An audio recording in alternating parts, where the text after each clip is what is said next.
My dad works in B2B marketing. He came by my school for career day and said he was a big ROAS man. Then he told everyone how much he loved calculating his return on ad spend.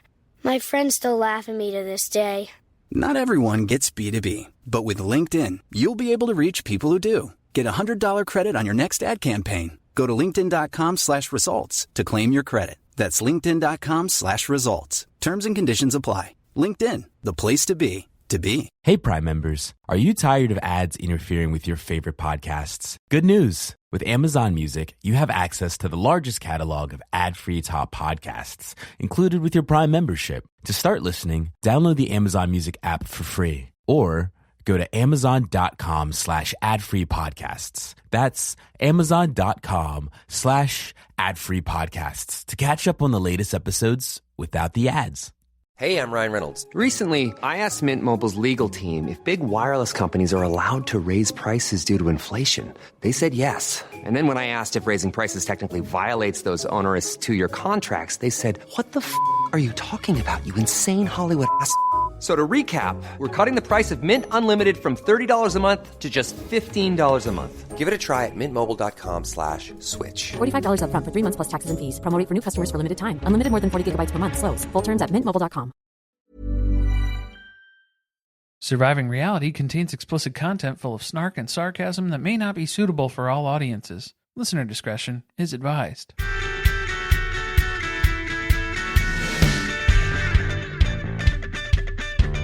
Hello and welcome to Surviving Reality. I'm Corey. And I'm Carly, and this is Welcome to Plathville, Season 6, Episode 8, Wine Helps the Sex Ed Go Down. There you go. Not just wine, probably a couple different things, I suppose. It depends on what's going down. The sex ed's going down. Olivia kind of made that joke. Yeah, I was like, I don't know what I'm thinking about. That sounded familiar, but... There you go. What did you think about this episode overall? I think it's a very misleading description. Based on the tail end of the TLC description. I have a lot of thoughts. I feel like they're not giving us a lot, but I'm thinking a lot about it. Basically, every single segment, I have things that I want to chat with you about. Yeah, and I think it's going to be more so just topics to kind of explore a little bit more. Maybe somebody can take TLC aside and let them know that there is a difference between sex education and sex parties, though. I think like that's a big differentiator that needs to happen specifically for the episode description here. You didn't learn anything?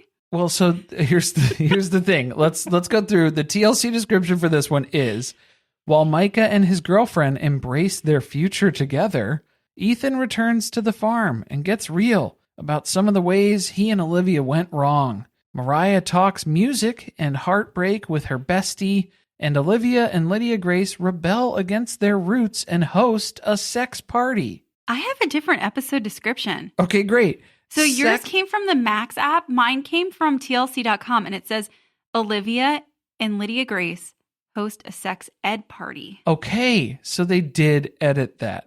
Good. I pulled mine from the TLC schedule. That's where mine came from. Oh, so I pulled mine a while ago. A couple weeks ago. Well, they must have put some finishing touches on it since They then. at least went back and revised because, yes, somebody needed to clarify. It's a sex ed party, not a sex party that implies an orgy, that implies swapping partners, swinging, something.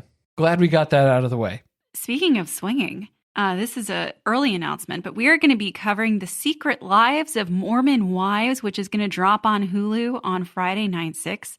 We're going to be recapping that with Brooke and Tess of the Psych Legal Pop podcast. So look out for that in your feed here in Surviving Reality, probably like towards the end of that following week, around Friday the 13th.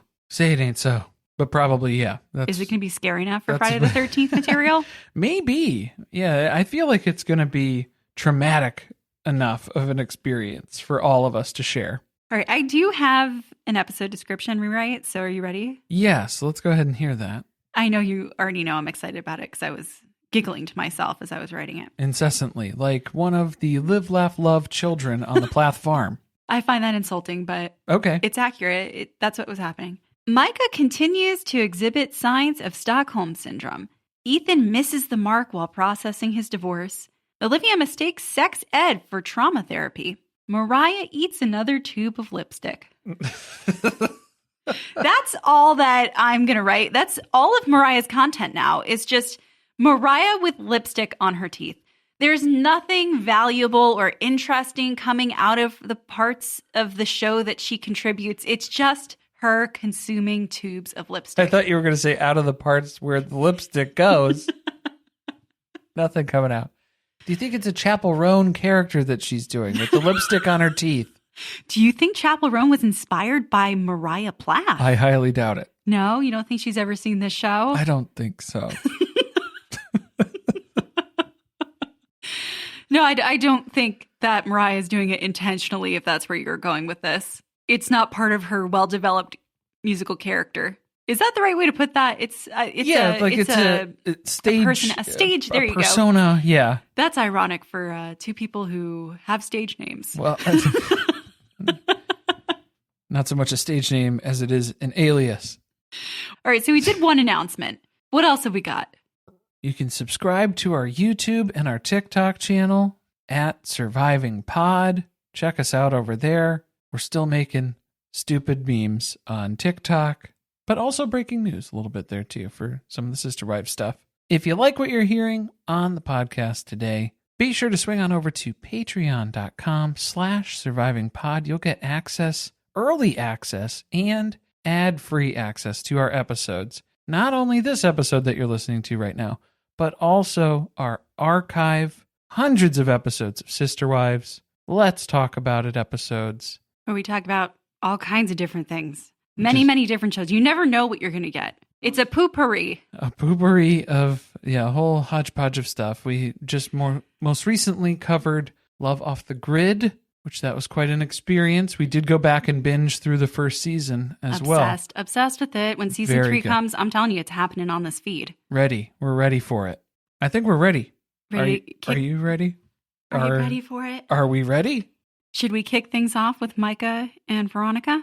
I think that was where we started, reluctantly. Micah and Veronica are pretending to be cute, trying to be whimsical. What are they trying to do here? I feel like the producers told them they don't have any footage of them together where we can just see their relationship blossoming. So they wanted them to go do an activity together to film it so that they have something to talk about. Since we just got kind of an intro to her, what was that, 2 episodes ago? Then she wasn't in the last episode at all, except for when she was repeatedly calling Micah while he was out of town. And that's just more, it's FaceTime. That's not actual FaceTime in front of our cameras. So that's not helping. I do think the point of it, though, was for us to see the two of them together and get a feel for their relationship dynamic. I think they want us to get on board with this relationship. It's weird.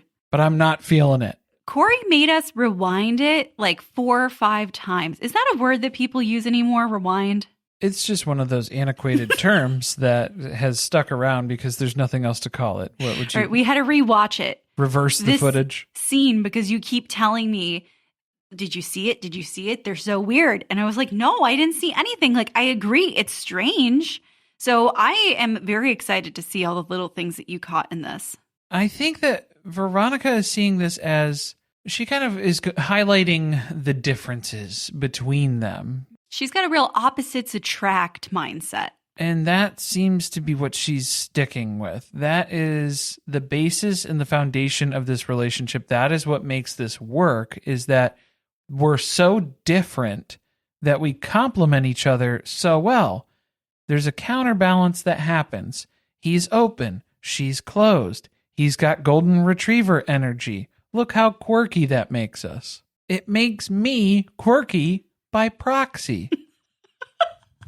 Do you think she's looking for a personality? She is so desperate for any sort of personality that she's willing to take on the annoying pieces that Micah is able to give her. Okay, I feel really bad because I don't know what to think about Veronica yet.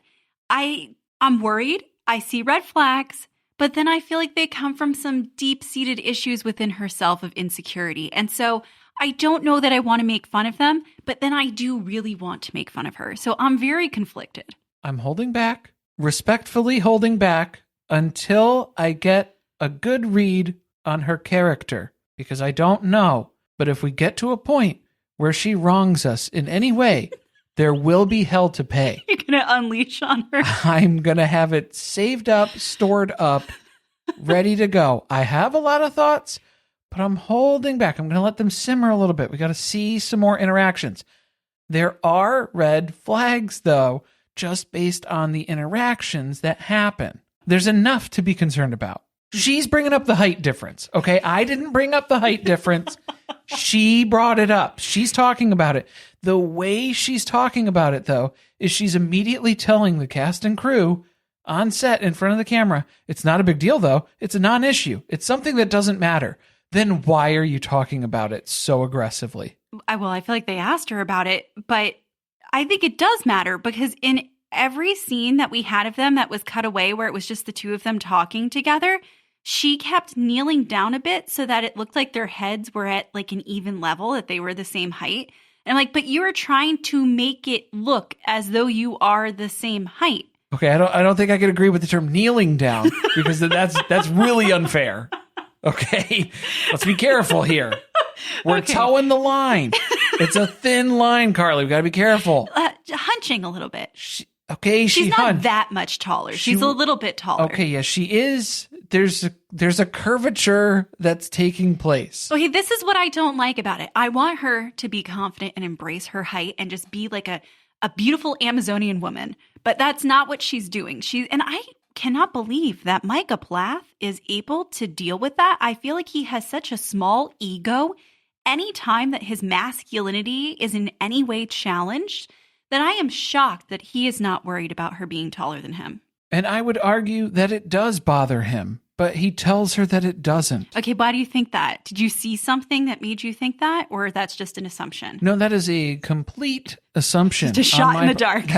Not a shot in the dark, but it is an assumption on my part. I will take full responsibility for that one. I'm going to go ahead and circle back and say I don't think production asked her about the height difference. She just volunteered I think she just started spewing that out. There wasn't a direct question about their height difference. She rambled into that and then talked on it for a little while, and there was like a level of desperation that implied the opposite of what she was trying to convey. The lady doth protest too much.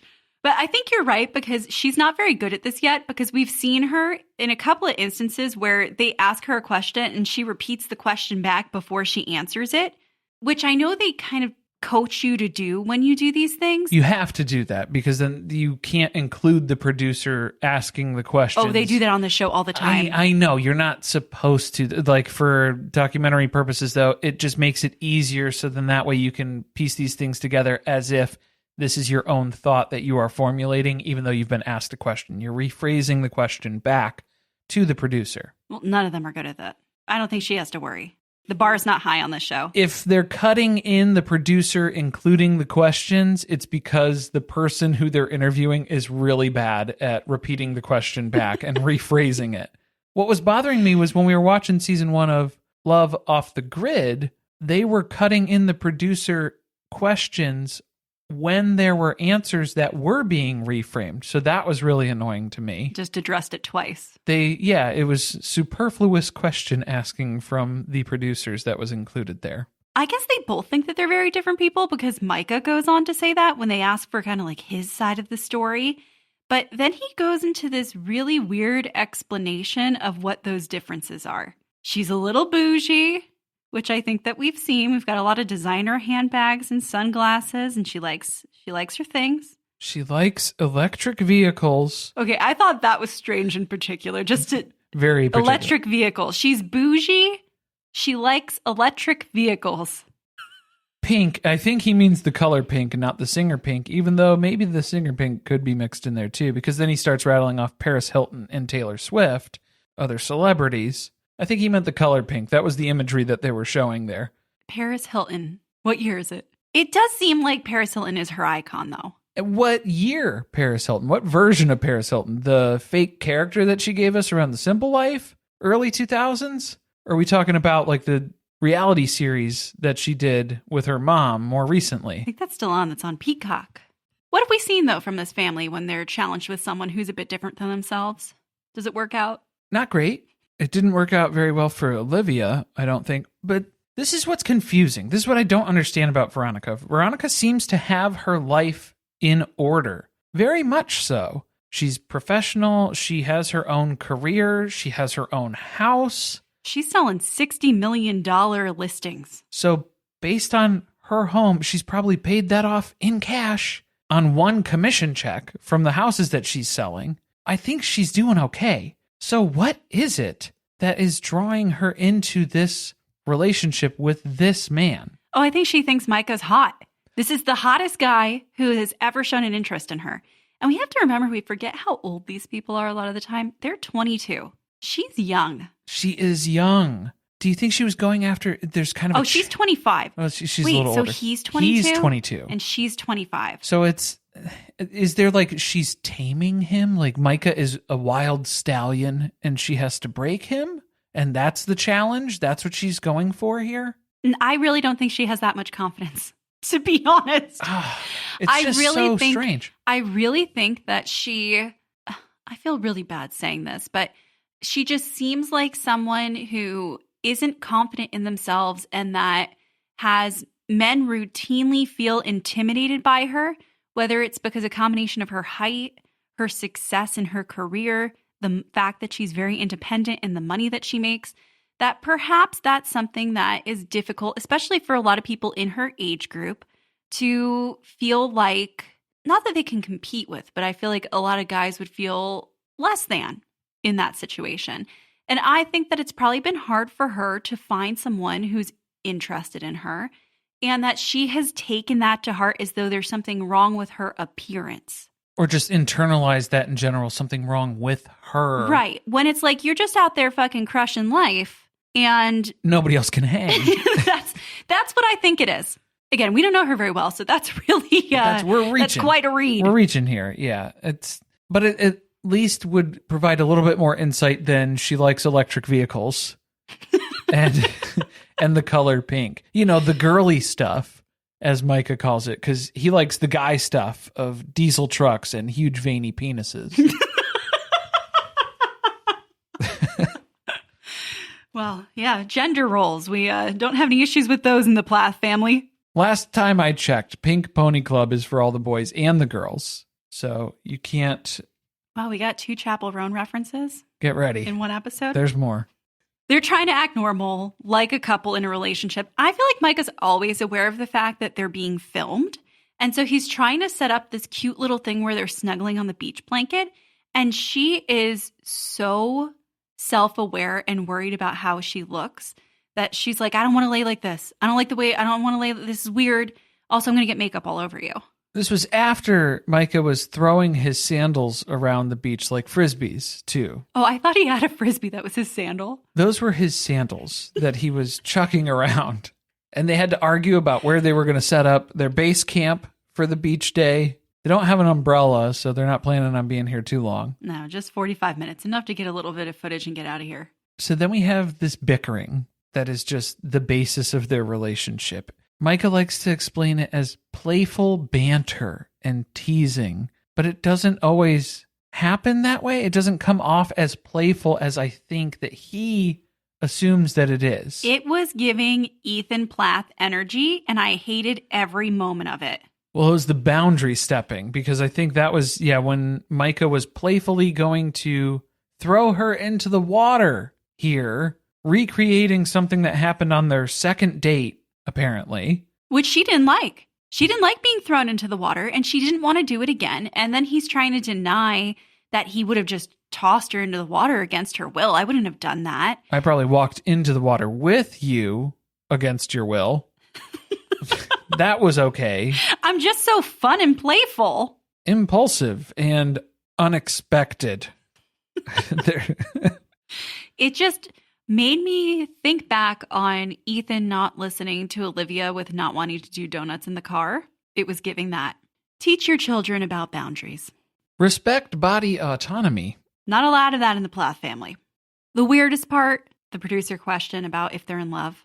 Oh, there was a long pause there. And we do have some body autonomy issues on this one too, but it's mostly just because I don't know what it is about Veronica. She looks like there's an optical illusion. She's like a human version of an optical illusion. Mike is looking for a woman in finance, 6'5", blue eyes, and he's found her.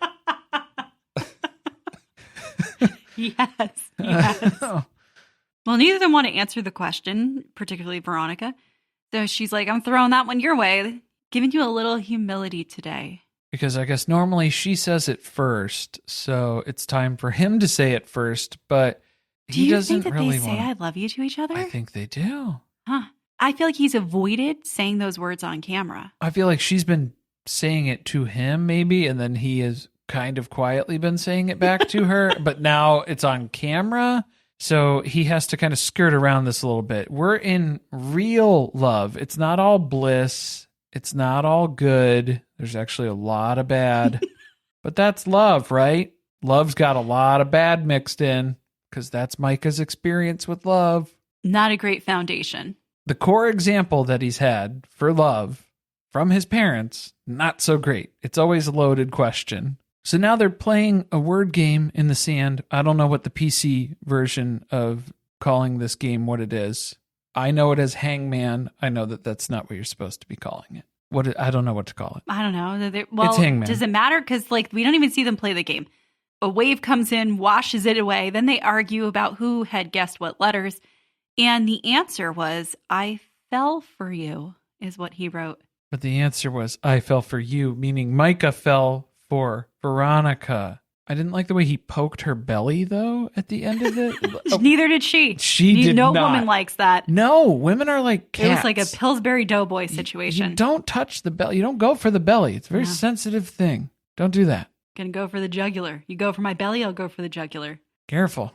You want to just skip to what happens with Will later, where we're pretending that Will has been flown into town for the third time this season? Definitely not. This was all part of the same single trip that happened in the first two episodes. You'll notice because they aren't using Veronica's name. So this was prior to her agreeing to film, because they just keep saying, my girlfriend, your girlfriend, the faceless Florida woman that you're with. But remember the first time that Will met Veronica, he called it a little bit of a fight. Yeah, that was awkward. Will doesn't really seem to be a big fan of Veronica. Either he's not a fan of her or he's just kind of weirded out by what their relationship is like because he's seen the worst of it. If I had to be at the beach with them when they were filming that, I would have been very uncomfortable. So for Will to meet this person in person when they're actively fighting, we saw like a slight little playful jest is what Micah defined it when they were arguing about throwing her into the water. That was bad enough. I already felt like I needed to vacate the premises immediately. Yeah, it would have been very uncomfortable. That was just the first of many arguments to come. Little did he know. Yeah, that was a tiny argument, a little argument, because they've had way worse fights since then. Yeah, well, Will's kind of got an idea that that's what's been going on. So he's asking, what's up with you and Veronica? Like, you know what? I'm sorry, your girlfriend. Veruca Salt. Veruca Salt. What's it been like? What are the pros, the cons? And then Micah's like, well, big con. One of the worst issues that we have between us is that she gets really upset when I travel. The fact that he says that she feels abandoned when he travels, that was a dangerous word to use. Another person who needs to go to therapy on this show. And we're just throwing him right into the mix. You want to join into this toxic family system? We'll find a role for you to fulfill, and then you will be set for that, for life. That is all you're going to be required to do. He misses being a little more free. And again, to your point, you've been pointing out all throughout this season how every time that Micah refers to being in a relationship, he acts as though he's in bondage. And not the good kind. Well, not the kind that he's used to. He's tied down, but then he has to talk himself down from that too, because it's not an untieable knot. They haven't tied a knot necessarily, but he is tied down. But not those knots. It's not those knots. He's got Stockholm Syndrome. He's being held here by this woman. He's a captive. This is all episode 1 stuff, the way that they're talking about it and the way that they're dancing around her. I do think that he has come to terms a little bit more with the relationship. He really didn't like living there and being in a relationship with her at first. Now I think he has realized that, well, I'm living with her. I've been dating her for a couple months now. It's time to get married.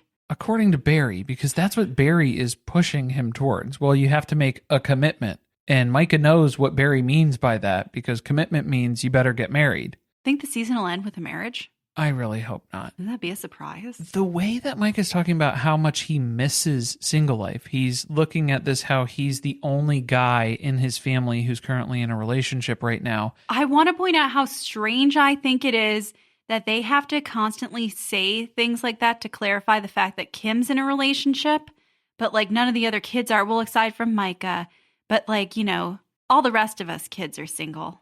Are they trying to legally protect Moriah from her relationship that we have suspicions about that she got out of here? I don't know. I'm ready to talk about that though when we get to it. We'll get to it. Will looks horrified by the fact that Micah is contemplating marrying Veronica already. And he's like, how about you just maybe stick to your own speed? Fuck Barry's advice. Do you? Your instincts seem to be telling you move slower. The opposite. Yeah, it's telling you get out now. If he was making the right choice, if Micah were making the right choice, would he be questioning it this much? Probably not. You are 22 years old. What are you in a rush for? You just watched your brother's marriage fall apart. Why are we going to repeat the same mistakes? Because he's got to show Ethan that he can do it better. He's got this marriage thing figured out. Just you wait and see. He wants some of that commission. At least, like legal claim to it. My dad works in B2B marketing. He came by my school for career day and said he was a big ROAS man. Then he told everyone how much he loved calculating his return on ad spend. My friends still laugh at me to this day.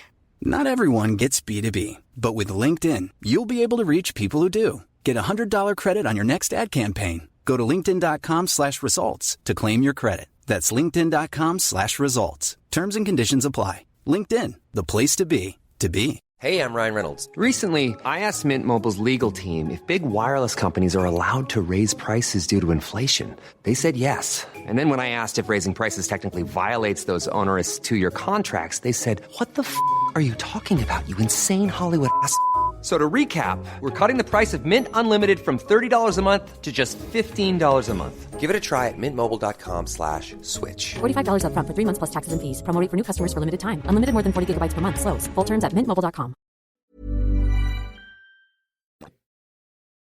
We had to check in with Ethan this episode, which that's how I'm feeling about him lately. I thought I couldn't dislike him more, but like I hate him even more now that he's not in a relationship with Olivia. He is back in Cairo. He's on the farm. He's visiting with Live, Laugh, and Love. The girls they're building a bonfire. Making a little fire. A little fire? Well, what? We had like entire tree trunks that were dragged into this thing. This is just stuff that's laying around that's got to get burned up. But Ethan is recounting some of his favorite memories on the farm, climbing trees, riding horses, marrying Olivia. Womp womp. Still a good day, though, looking back on it for him, because why wouldn't it have been a good day for Ethan? Olivia's the one who left, and we had plenty of reasons why. And it wasn't because things weren't working out in Ethan's favor. I guess the point of filming this was to tell the girls that he's already divorced, but they were kind of like, we're in the know about everything, just so you know. Dad hangs up the phone with you and immediately tells us what's going on. The extent of this conversation, when they're saying that Ethan sat the girls down to have this conversation, this deep, heartfelt conversation, he asked them, so you guys know me and Olivia aren't together anymore, right? Answer, yes. We did know that. And we are officially divorced. Yep, got that part too. That was it. That was all this man said to these children about this relationship. Can I tell you, little Amber is becoming my favorite Plath. She was the one who told Mama Plath what she thought about her having to move out of the big house. And now she's here saying, I've got lots of questions about Ethan's divorce. I'm not going to ask him because I know I won't get the answers. But I have a lot of questions, a lot of things I'm wondering about over here. She's taking the right tact, though, because her strategy is she knows Ethan doesn't talk a lot.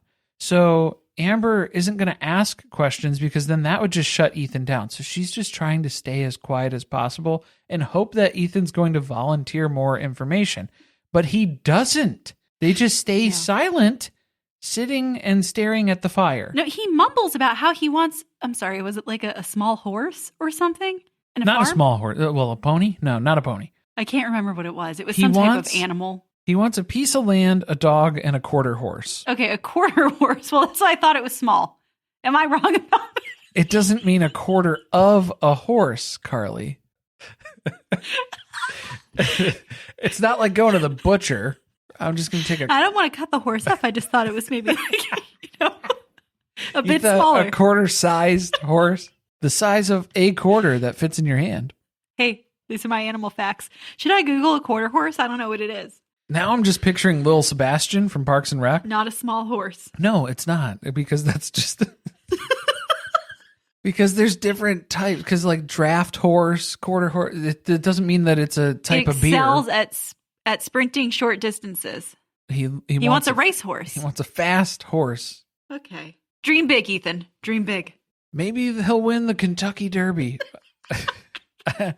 I don't think Ethan is tiny enough to be a jockey, and we know Veronica isn't. 6'5", blue eyes.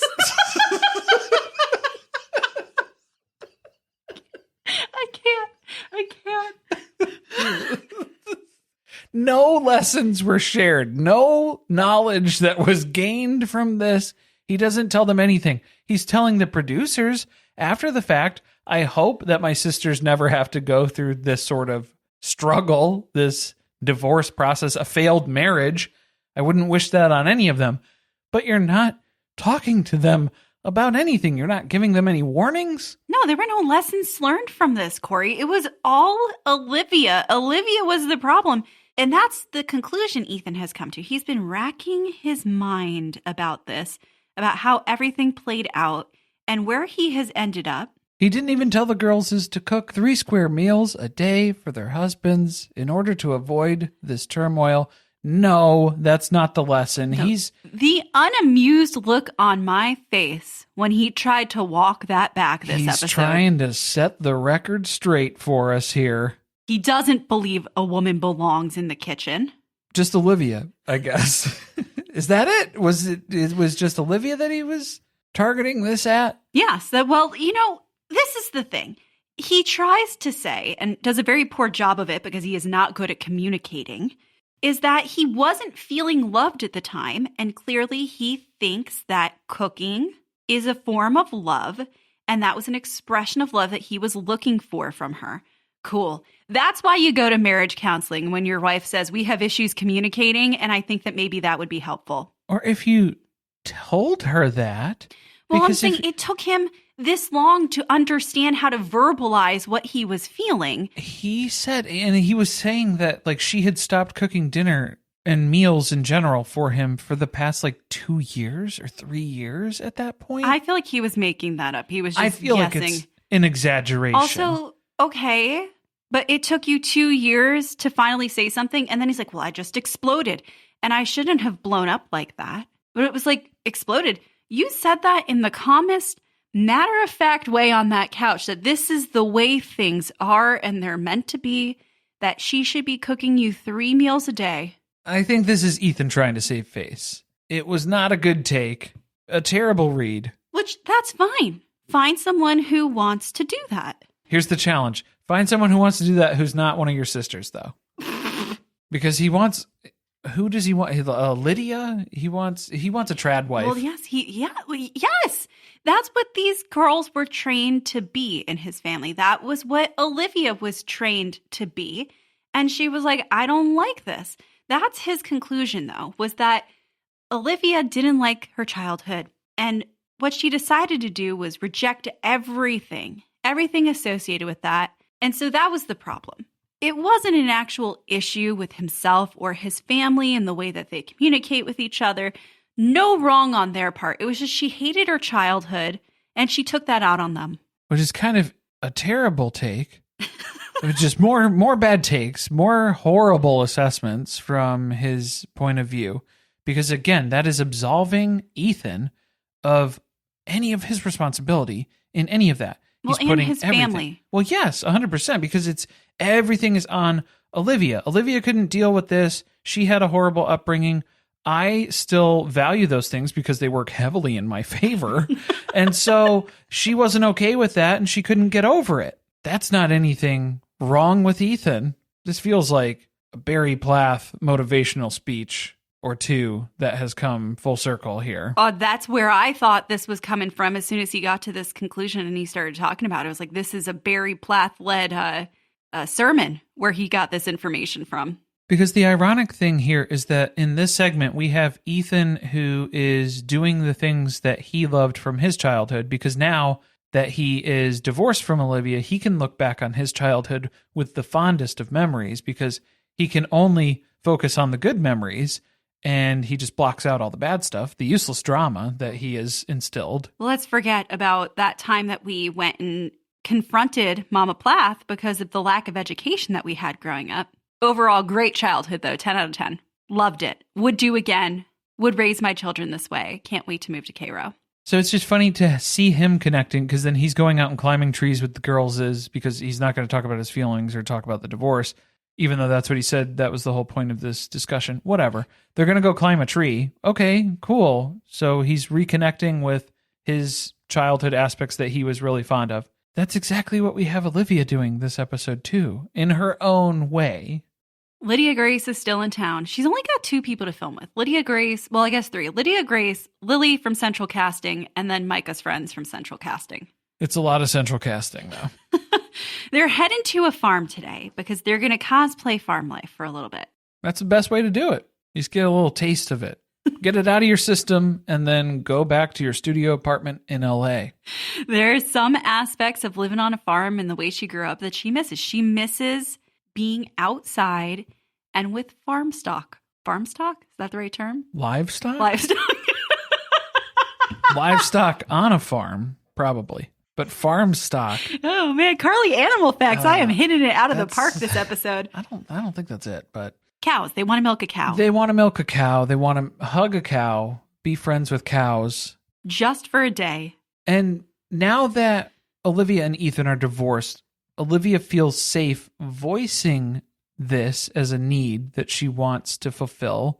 Because if she'd brought that up when she was married to Ethan, he would have hit her over the head with a club and dragged her back to Cairo, Georgia, to impregnate her and have her barefoot in the kitchen. Okay. At first, I thought she was exaggerating. And then I thought about it more and was like, no, that's what would have happened. That is exactly what would have happened. You step foot on a farm again, then you are legally obligated to Ethan live. bought that farm. Yes. While you were back here milking this cow. He would be making an offer. Bought the farm. Isn't that's a phrase? No. You can bet the farm. And Olivia says bet. Had 0 alcohol this episode. Oh, What's man. going on? Where are we? Olivia misses the animals. She misses the hard work, the sweat equity that goes on the farm. And she's also realizing her sex limitations in dating. This was like an intro for what happens in the later half of the episode. It was a strange tie-in if it's just you're going to a farm and you start talking about sex, but it makes more sense given the latter half of the episode for Olivia here. So it's her reflecting on her childhood and the way that she was raised, and there was no sex ed at all. She had no idea what she was doing when she married Ethan. Purity culture, it'll fuck you up. We know a little something about that from over on Sister Wives. No sex until you're married. And then once you do get married, your job as a wife is to please the man, and that's it. And that worked out pretty well for Ethan. A lot of things early in their marriage worked out very well for him. But, in the long run, wasn't great. I like that she's spilling the tea a little bit here. She's being nice about it in the most non-confrontational way possible.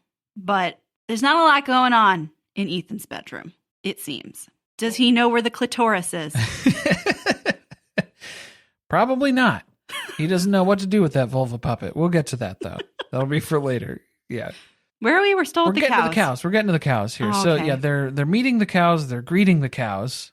Zach, the farm owner, is kind of confused that these 2 young ladies from LA are coming to his farm to milk cows, but hey, he's welcoming the help. With the camera crew. Yeah. That makes it a little weirder. He's like, is this like a OnlyFans thing that you guys are doing? It's not out of the ordinary. You know that there are things that they restrict on that site, right? Well, if it's just milking content, Okay. then I guess, yeah, that could be something. We got a real single life situation here. This is the second Paris Hilton reference this episode. That show is called The Simple Life, Carly. But it is Olivia's single life that we are exploring here today. So they're going to race to fill the bucket. They have a line drawn on the pail, and it's going to be Olivia on one side, Lydia Grace on the other side. Ready, set, go. Turns out they didn't need the line because Olivia's just going to overfill that fucking bucket, man. She filled the whole thing. It's going over the top. It's spilling over the sides. There's a dog licking milk out of the middle of it. There was a moment at the beginning of the race here where Olivia's bucket got kicked over. The cow knocked the pail over and some of the milk spilled out onto the ground. She still filled the bucket before Lydia Grace. She's like a factory. She's like a milk factory over there. She's been doing it for years. It's like riding a bike. Comes right back. So great that she's going to have the opportunity to integrate things like this back into her life. Now that she's not with Ethan, she's figured out who she is a little bit more. She's realizing she can have it both ways. She can live in her studio apartment in LA. She can ride out to a farm and milk a cow for 45 minutes and go home. It's great. Best of both worlds. This is also a key point in her life where she doesn't have to fit a role for anybody. She is who she is. She is an individual person, and she's becoming more secure in her own identity moving forward. So that is going to be a very foreign topic for the Plaths because they just keep going back to the family system and enmeshing and building these interdependent relationships that they have. You want to chat sex party? But before we get to that, we have sex education pizza adult night. Okay, there was a lot of things going on here. That's too long to put on an invitation. What are we doing? We're drinking wine, we're eating pizza, and we're inviting a sex empowerment coach and sex educator to give us a little tutorial. Is that a pretty good summary? I'm impressed, Corey. That was a very good summary of what happened here. Some of us are professionals. So we've got Lydia Grace, Olivia, and then Micah's ex-roommates here.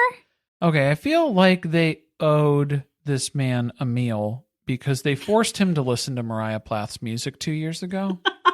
I do feel like they solely showed up for the pizza and the alcohol. I would have too. Also, are they always high? They're always on drugs. I don't know what drugs exactly. I don't think they're real people. You know what I'm saying? These are characters. These are central, and the people who are in a relationship, they're not dating. Oh, you've got a whole theory here. This is all fake. So they all came from central casting. Yes. Every single one of them. They're extras. The three people who were like interviewing afterwards and stuff they're saying that they're dating and stuff. No, this is all backstory. I'm sorry. Were there three people dating each other? Not three. It wasn't a polyamorous. It was Hayden. Isn't that the one who's like always laughing? Yeah, Hayden. Maniacally. Yeah, well, and he was the guy who had to lie to Moriah and say that her music sounded really good. It's really good. Wow, that's definitely a song. That's a song that I'm hearing right now. So we had him, his girlfriend, and then the other roommate. Was that everybody that was here? Capiche. There was another person that we didn't even talk about. Okay. Because I'm like, does Olivia not have friends who are willing to film with her? Or does she like not have friends in LA? Like, what's happening? Well, I like that Lily was like, no, I'm going to thank you. pass on this. On the Thanks. sex ed pizza adult night. Maybe production was just calling it a sex party at that time still initially. And so Lily was like, ooh, I've been invited to one of these before. I'll pass. Now, the educator who's here tonight, her name was Jocelyn. Did I get that right? Yep. Okay. And it seems like Jocelyn gets invited to do bachelorette parties most of the time. Didn't this feel like what just happened on My Big Fat Fabulous Life where Whitney had thrown a bachelorette party for, what was it, her niece? Mm-hmm. I was going to say her cousin. Not correct. No, yeah. It's, this feels like even Jocelyn was confused why she has been invited to this. But that's where I'm saying I feel like she's been invited to parties with a little bit of a lighter agenda. Because when she asks why she's here and what they want to gain from this today, all of a sudden, Olivia pours out her entire life story. Well, Jocelyn, I have a lot of residual shame about sex from the way I was raised in a cult. And now that I am divorced, that's all starting to come up to me again because I am dating I'm a little upset about a bad sexual episode I had last night. Well, you're young. It'll happen more and more. In case y'all didn't know, Liar Liar was both one of my favorite movies and Corey's. So I was quoting that movie in the 6th grade. Wildly inappropriate. But it's the basis of my comedy. Long story short is Olivia doesn't want to look dumb in front of the guy who she's now dating. This guy on the East Coast who also is remaining nameless until the end of the episode.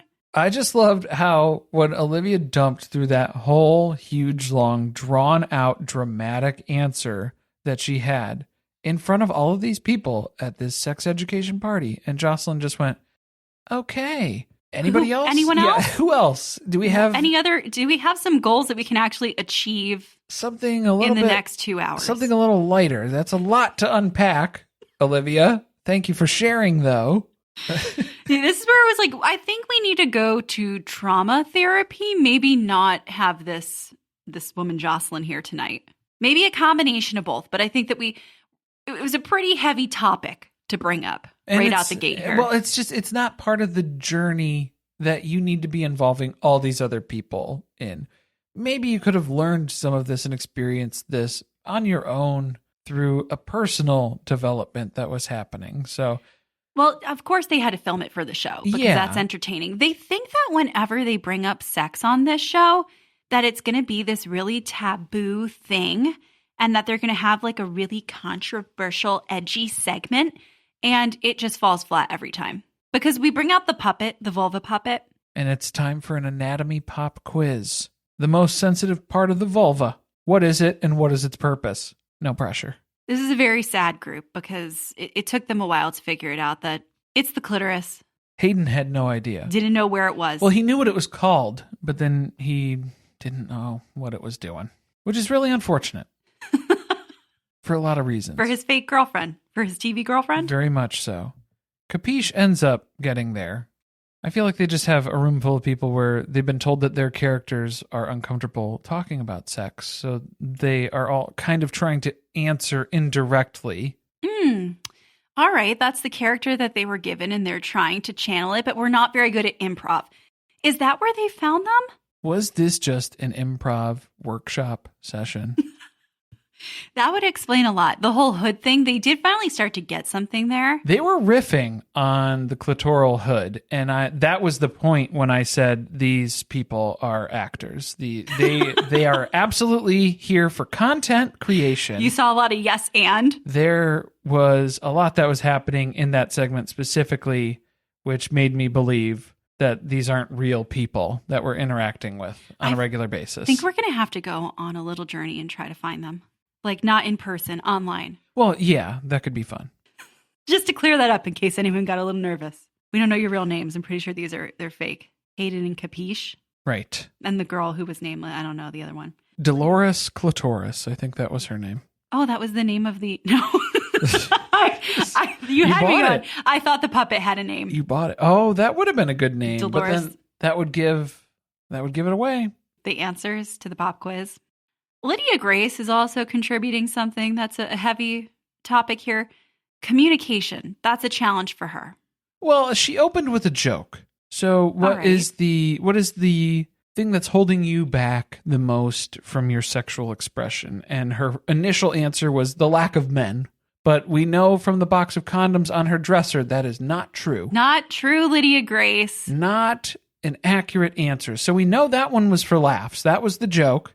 And then she opens up, maybe communication. I'm not comfortable verbalizing my wants and needs regularly here when it comes to sex. That goes back to what Olivia said earlier about how they were raised to believe that sex was all about pleasing the man in the relationship and that was your only purpose in being involved as their partner.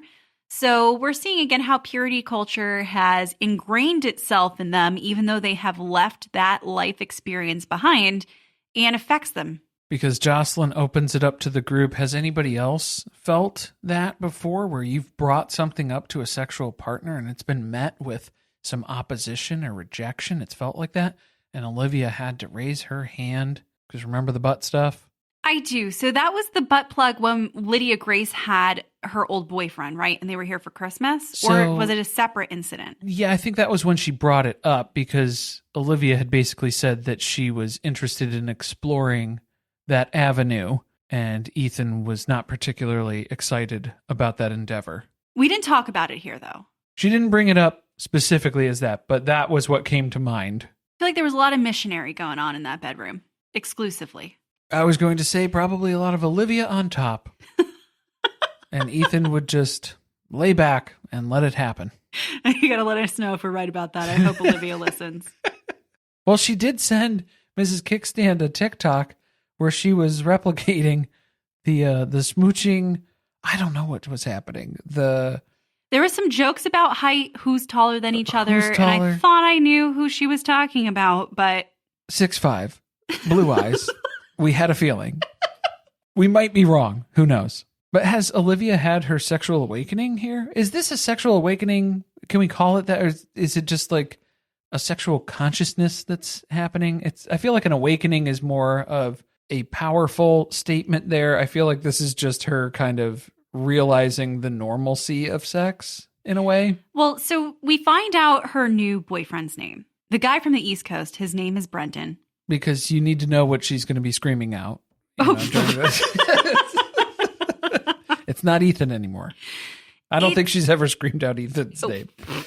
It seems like this is all coming up now because either there has been a sexual experience with Brendan or she wants to have one and she feels uncomfortable. Because she had mentioned that she's had the one night stand, and then she was bringing up with the purity culture stuff when they were driving out to the farm. There's a lot of shame that's built in there, and I feel like that was something that she was struggling with, where she wanted to kind of open up these avenues, but there's some hang-ups in there. She's also still in her early 20s, and she was married to Ethan for how many years? And that was her only previous sexual partner, and it does not seem like he was very interested in experimenting much. Married the man who was the first person you held hands with, and you spent most of your teenage years worrying that if you sat too close to a boy, he would get you pregnant.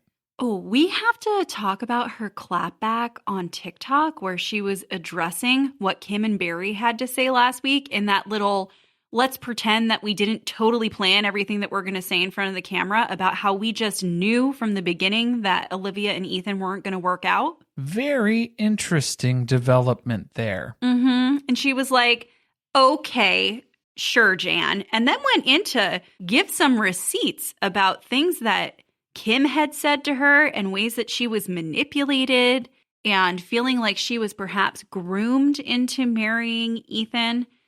Well, it was just interesting to see Kim and Barry talking about Olivia and Ethan's relationship in this way when she was saying, we were kids, and basically everything about their interactions together at that time with their courtship was fostered and manufactured by Kim and Barry because it was their restrictions and everything that they had in place in order to start that relationship. So if there were these red flags, if there were these issues, why did you let us get married then? And they pushed for it to move forward. That was, I think, the point of the whole TikTok was that she has now apparently been dating Brendan, or at least like known him for more than a year. They've been getting to know each other for a year now.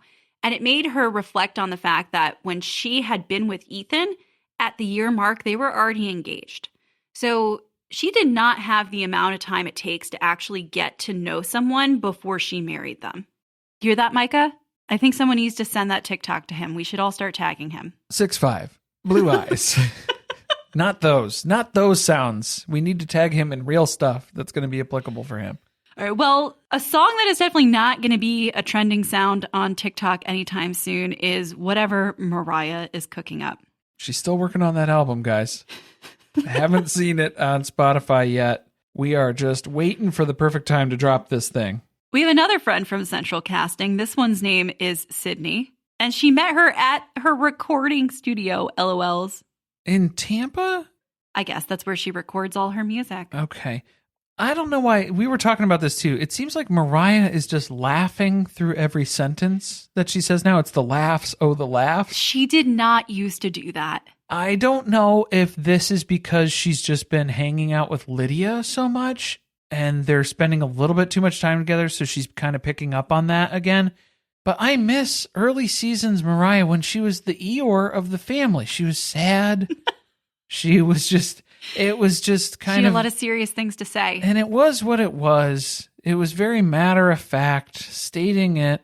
And now she's just doing the pretend, fake, happy, slap a smile on your face, always look on the bright side of life. She's going to the Strawberry Festival to meet up with her friend to eat. Oh, is that what it was? I want to go to a strawberry festival. Carly, did you see the person dressed up in the strawberry costume who was waving at people at the beginning and the end of this segment? I didn't clock it at all. You missed all of that? No, I didn't. I didn't pay attention to that. I was too busy learning about Sydney and how she loves to teach Moriah new things because everything is new to her.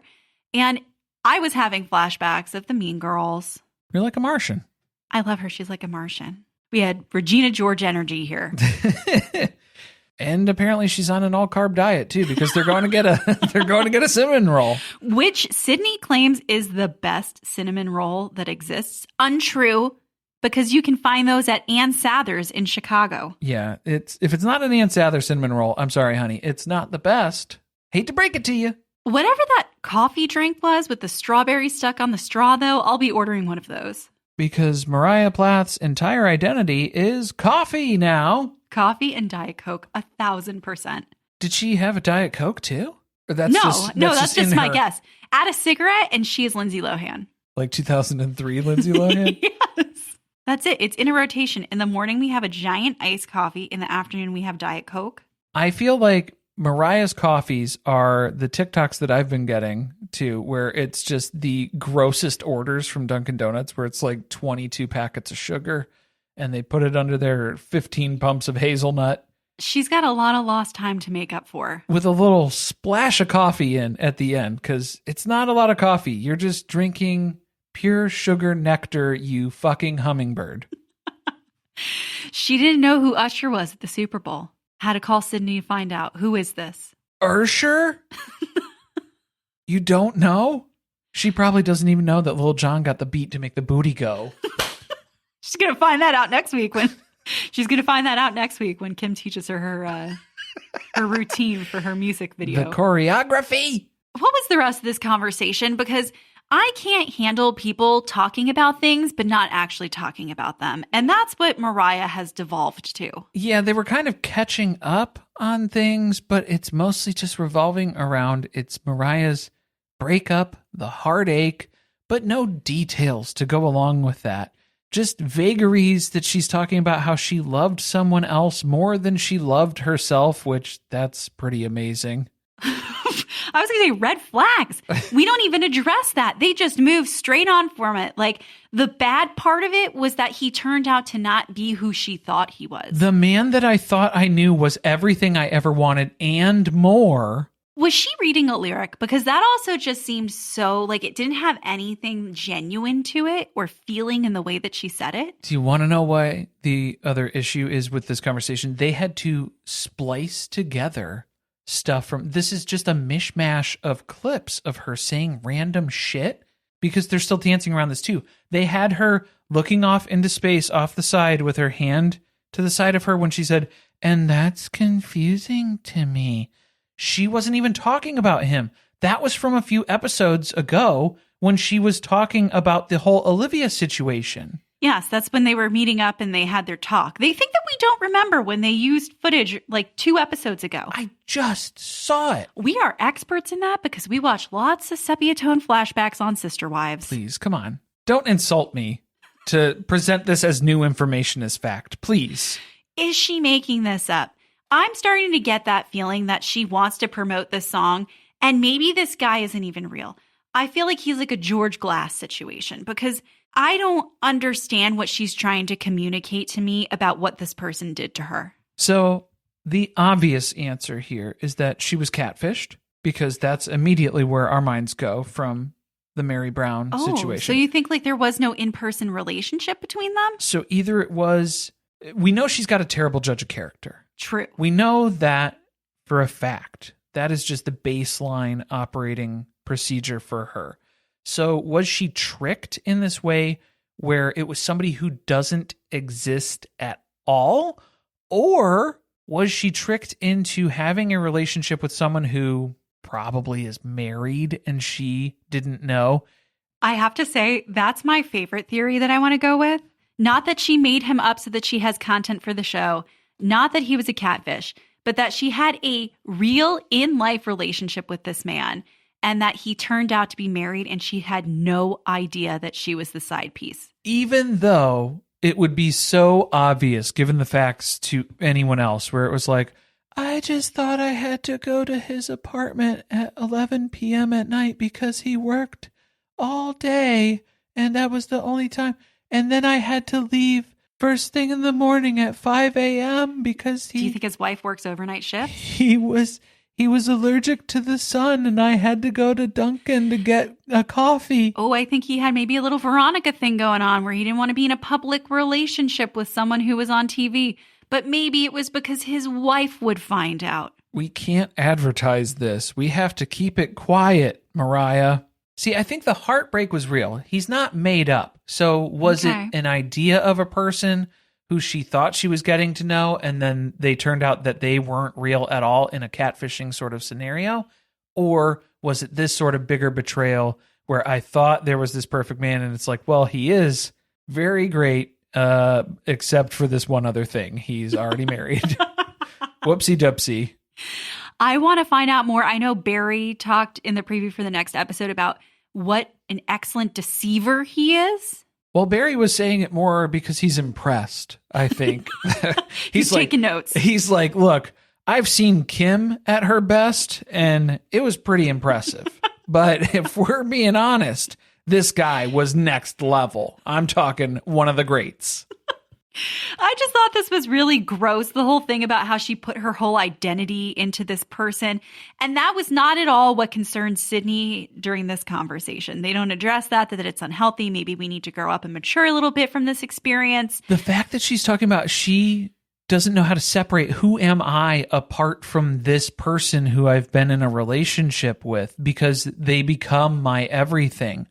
That is all terrible stuff. What you're saying is horrible. It's toxic because she's been programmed to cater to these toxic and emotionally abusive people her whole life. She exists to validate the emotions of people around her. And she will always be attracted to people who want that from her too, because she's going to find validation in that from herself. That's an excellent lead into like my pitch for what I think next season needs to be of this show. Which is, remember how they would do family therapy or they would do couples therapy? There was a whole show for that. I want family therapy with the Plaths. We can't do it and with Veronica. No, we can't do it. We don't know what she is. Is she Veronica Plath now? We're not sure. No, the Plath part is the Micah part of the account. What, with Dr. Drew? We got to get somebody else. No, we can get it. I don't care. We'll get someone else to be our host and our therapist. Dr. Phil? No. I need to see them, though, working through their issues on television. I'm not saying they're going to be fixed in the end or that they're actually going to achieve anything, but I want to watch it for my entertainment. No, I'm not saying I'm a Hasidic hillbilly with a snoot full of honeybees. Okay, great. No. Unveiling another impersonation. No, I think we've brought that one up before. Dr. Phil. It's a deep cut. It's a rare one. Next episode. The entire Plath family joins Moriah in Tampa to prep for her music video shoot, but concerns grow over Kim and Barry being able to sleep under one roof.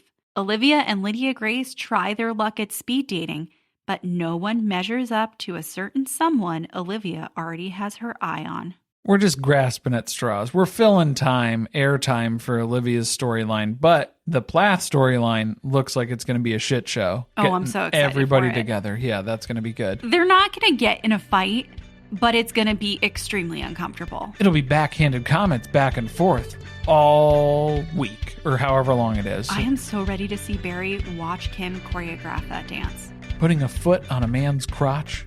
Are they going to use Barry as the stand-in? This is going to get weird.